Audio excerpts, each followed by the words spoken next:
I have 6 what I call rules of the Rave. And the rules of the Rave are what you need to do to be successful with this kind of marketing. I'm going to go through each one in turn, so you don't necessarily have to write them down if you're seeing them here. They're also in the book if you have a copy of the book. The rules of the Rave. The first rule, and this one is really, really hard. I know those of you in the room, many of you are going to kind of cringing, but it's true. Nobody cares about your products except for you. They don't. What they care about are themselves. And what they care deeply about are solving their problems. If your products or services can help them to do that, that's great. But they don't care about your products and services by themselves. This is the sort of thing that happens when companies just believe that we care about them so much. This is a real company, by the way. I hope they're not in the room. Company X provides business integration software to integrate, assemble, and optimize available IT assets that drive business process productivity. Company X delivers an innovative enterprise-class business integration platform that incorporates proven integration technology with next-generation capabilities into one interoperable set of tools that delivers a unique combination of efficiency, agility, and control. Did everybody get that? It sounds like some kind of cult, doesn't it? I mean, why in the world do we talk this way? We talk this way because we don't know who our buyer personas are. And we've never bothered to talk with our buyer personas about what language they use and what problems they have and how can we solve their problems. And instead we just prattle on about what our stupid products do. I got so fascinated by this concept of gobbledygook, which is corporate speak that's so overused to have become meaningless, that I did an analysis of it. I asked my friends, lots of my friends who are journalists, what are the most overused phrases that you see in press releases and marketing materials on websites? And they gave me a list. And I ran it through the Dow Jones Insight product against 440,000 press releases sent in North America during a 9-month period in 2007.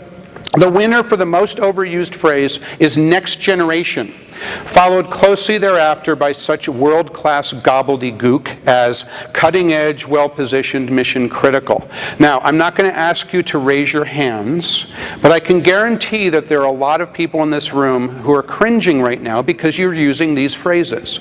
Now, that's not necessarily wrong to use these phrases. It is wrong, however, if your buyer personas aren't using them. And if you don't know that, then it's wrong. Because people don't go around saying, I'm looking for a mission-critical partner that's going to provide world-class technical service and can make me a mission-critical, have a mission-critical organization or whatever they're trying to say. I can't even say it myself. Sometimes people say, well, we don't use these particular phrases, but it's true that we all have our own jargon that we use. See if you can guess the name of this company.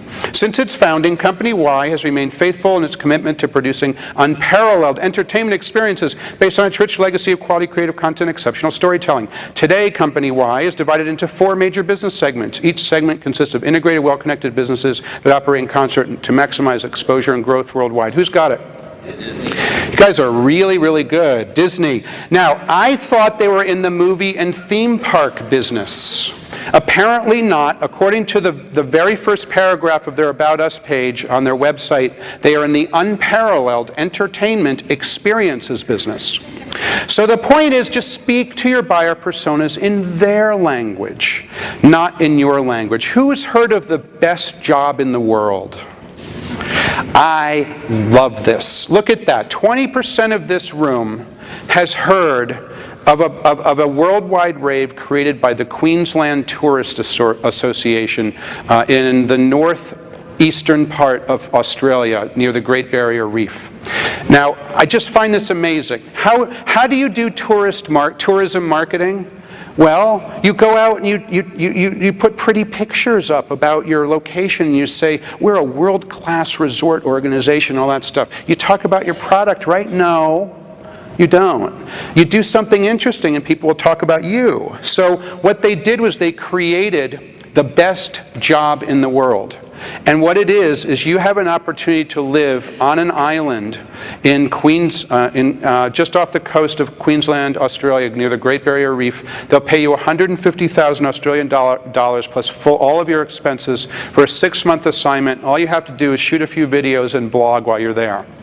and you're the caretaker of the island. They had over 30,000 people apply. The way that you apply is you submit a 1-minute video on YouTube. A 1-minute video, that's how you apply. Now they have 30,000 people submitting a video of why they like Queensland, Australia. That's pretty interesting. And then they produced the finalists, the shortlist, a couple of weeks ago. They're going to fly those people down for an in-depth interview in the location. But thousands and thousands of bloggers wrote about this program. Hundreds of mainstream media outlets wrote about this program.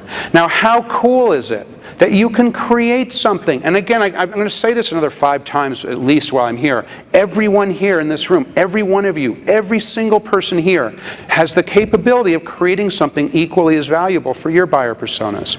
Equally interesting, so fascinating that people are sharing it, and all of a sudden your marketing is happening for you because thousands and thousands of bloggers and hundreds of media outlets are talking about Queensland, Australia. Northeastern corner of Australia. Interesting, interesting stuff. That was my first rule. Nobody cares about your products except for you.